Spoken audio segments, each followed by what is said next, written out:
Hindi pwede sa social media lang tayo. Kung talagang naawa kayo kay Pangulong Duterte, lumabas kayo. Ipakita niyo yung suporta niyo rito. Medyo tayo ah! Ilabas nitong katotohanan na to. Medyo! Ilabas! Puro lang kayong cover na cover, hindi yung nakasalas na ang bayan! Good!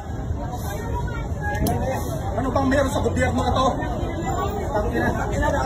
Pagmula sa lula ko, nanay ko, tatay ko, ako, mga anak ko, Ulog bang mga, nasa na yung ano? Nasa na yung mga Pilipino na nakikinabang dati sa pamamahay ng Pangulong Duterte?